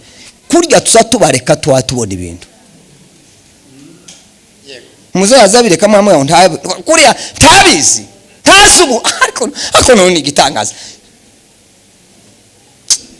Apotre yigeze kutwigisha, aratubwira ngo umusozi utarahagararaho ngo ntukawusobanure kuko utawuzi.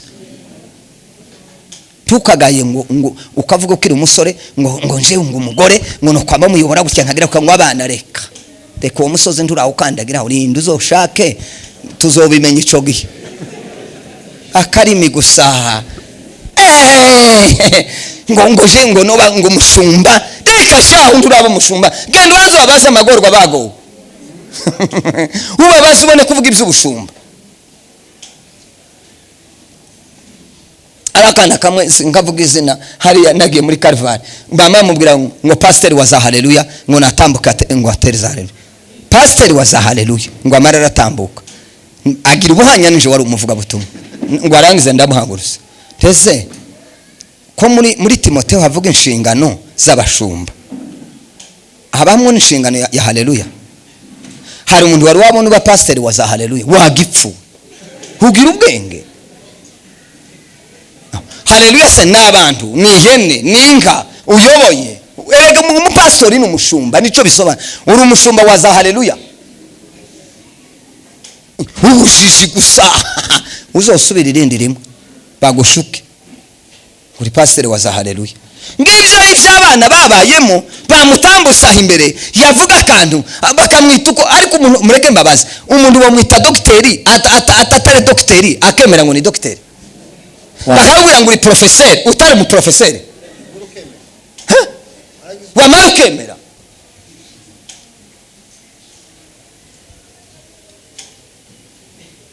Mungu umwe twiganaga yigeze kubwira mu professeur turi mu mwaka wa 4, yatwigishije uwa mbere uwa kabiri uwa gatatu, yama mubwira ngo tu es fou, ngo ni igipfu. Haramati je suis fou, tu es fou, igipfu. None aramubaza tese hagati yanje nawe ninde gipfu? Nagwaye ubupfu bwanje umwaka wa mbere, ngo ubupfu bwanje umwaka wa kabiri, ngo ubupfu bwanje umwaka wa gatatu, none mu wa kane naho nariko ngo ubupfu bwa kane, kandi ubwo bupfu bwose niko ukabukorera ikizamini ugatsinda ku bupfu bwawe naguhaye, none igipfu ninde?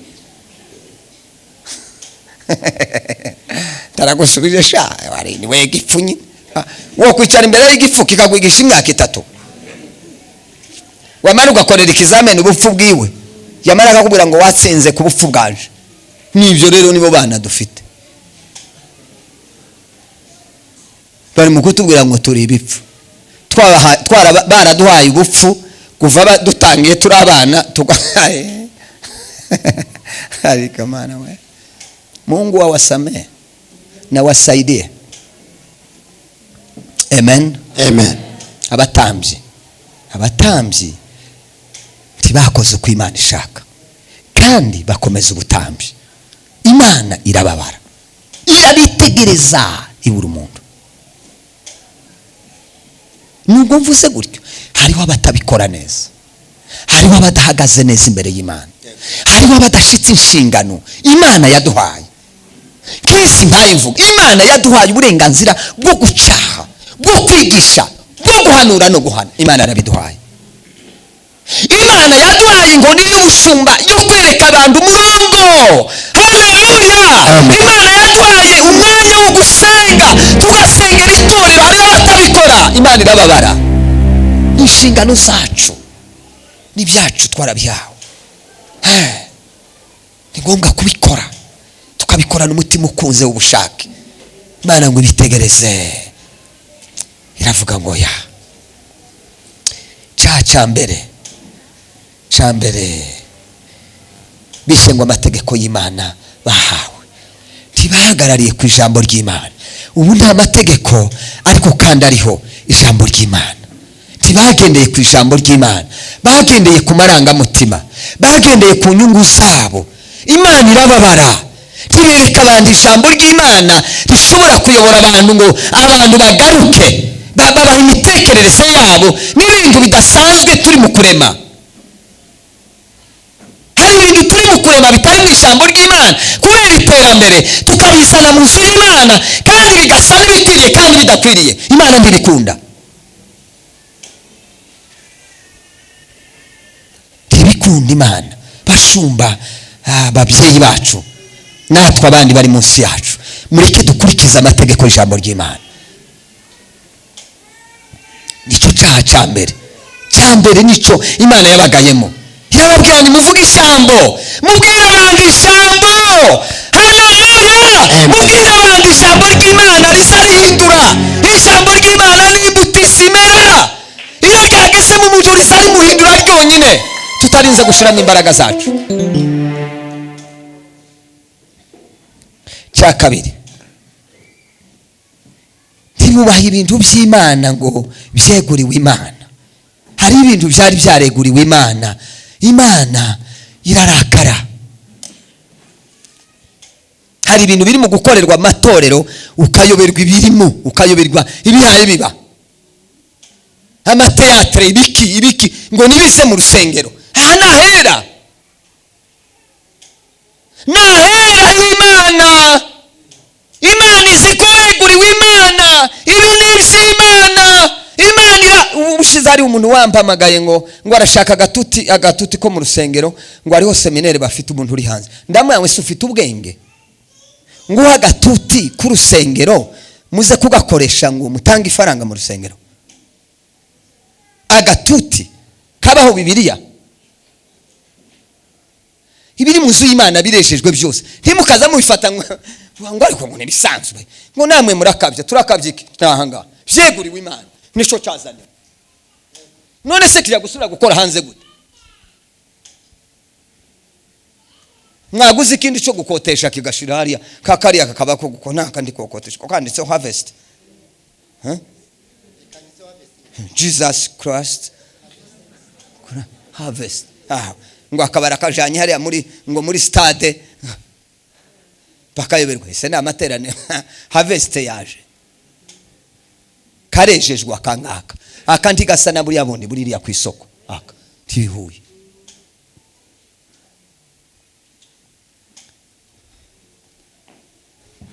Ese ko birumvikana? Icyaha cya gatatu, ariko ikintu bananiwe kwereka abantu ibyanduye n'ibitanduye. Iki kintu gikomeye, bananiwe kwereka abantu ibyanduye n'ibitanduye.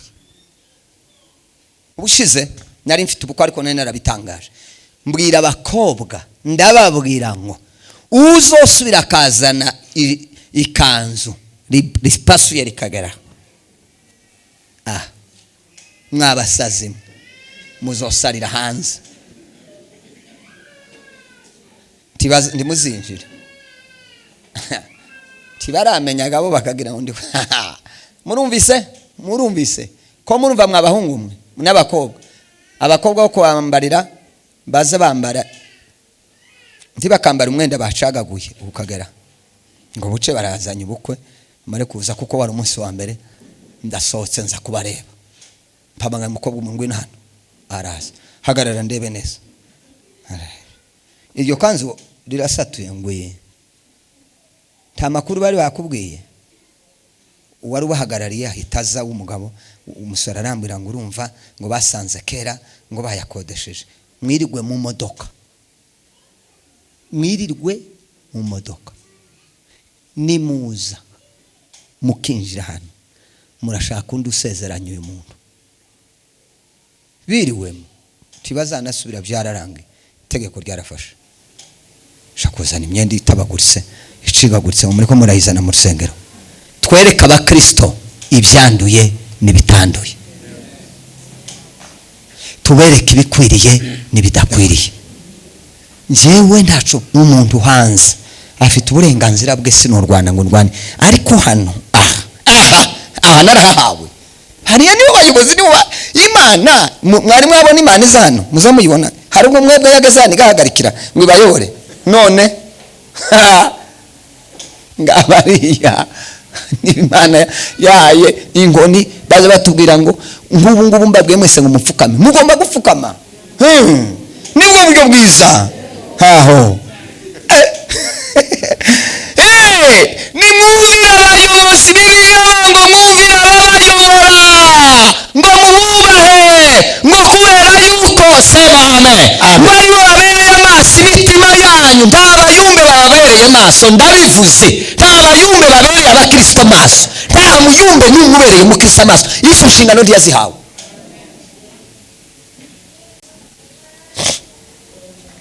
Ninde utari umuyumbe? Twese ntituri abayumbe.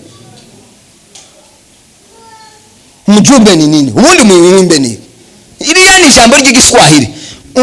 Mjumbe anaweza kuwa mtu mbaya au mtu mzuri. Musome muri nani? Muri Yobu.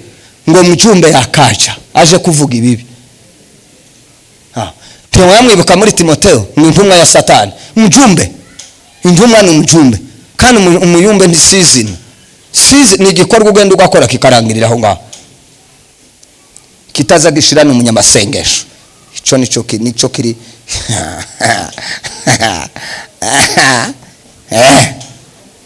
senga se n'intarase nabo bose basenge ku misozi, basenge barasenze natwe twarasenze n'abahabazi kwanza ndibazosenga uko twasenze.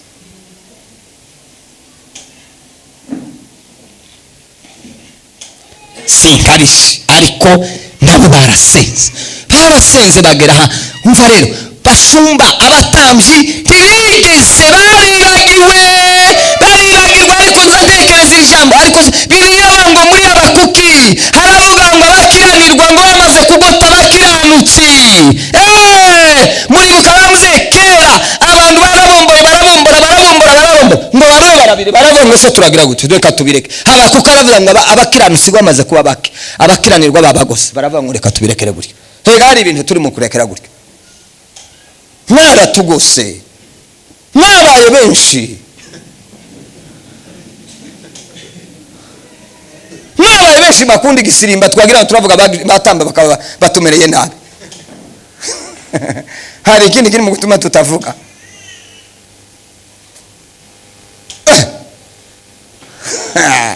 Ariko mbaye ngusobanura yene nagerageje byari byo byose mwuka wera azabafasha handi hanje ndahavuze.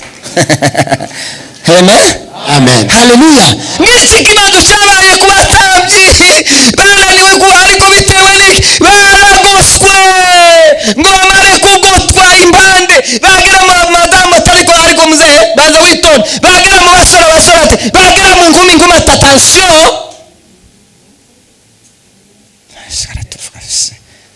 twaje mu nama turagira baragumuka kera bagumuse kuri kare kana kagahungu ni mwamuntu buryo habagakurikira amafuti yako niyo banyibajeho turagira tukavuga reka tubirekere buryo ariko Imana ikabigaya tuvuke nubwo bimeze gutyo tuvuke. Amen. Amen. Tuvuke. Moses Magembe anavuze ngo mimi ninatangolea kusema ukweli ngo baadaye na nyinyi mnifuate. Magembe niki? Sema amen. Amen. Sema haleluya. Haleluya. Abantu bitubwira bidakwiye. Twereke abantu buryo bakwiye kwitwara. Tubwire abana bacu buryo bakwiye gusenga. Tubereke inzira yo gutambira Imana nyayo itunganye. Tubereke kubaha no kumvira tubibabwire. Maze Imana itwishimire. Dashoreje kucanyuma ngo ntibubahirije ibihe byo gusenga by'isabato, ntibubahirije ibihe byo gusenga. Nababwiye ngo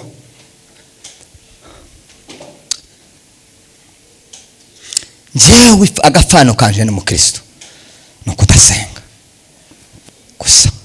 Nukuri yashaka kabanza kareka icacumi n'amaturo akayareka, ariko nasanze nta wosenga ngo namarareke gutura. Igituma adatura nuko adasenga. Ntidushobora kwivovotera umuntu ngo ndatura adasenga. Uko gusenga uko gutanga kova he adasenga?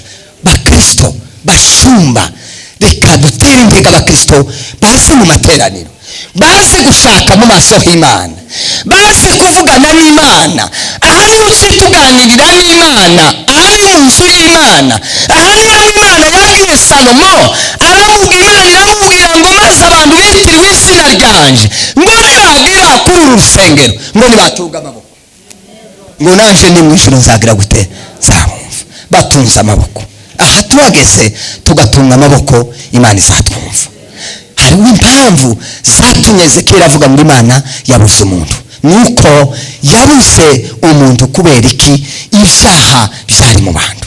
Ngo yitegereze ibura umuntu uhagarara imbere. Twari tugeze kuri aba batambyi, ejo tuzakomeza. Imana ibafashe twisuzume mu mitima yacu, twirebe ubusabane bwacu n'Imana. Aho duhurira n'Imana tuharebe, turebe niba hasa neza, niba hadasa neza. Mwirinde rero imyongo Igorigota aracariho. Amen. Igorigota aracariho. Ngwino data n'umunyembabazi kandi ariteguye kongera gusabana namwe. Imana ibafashe, Imana ibaheze umugisha kandi mwirinde.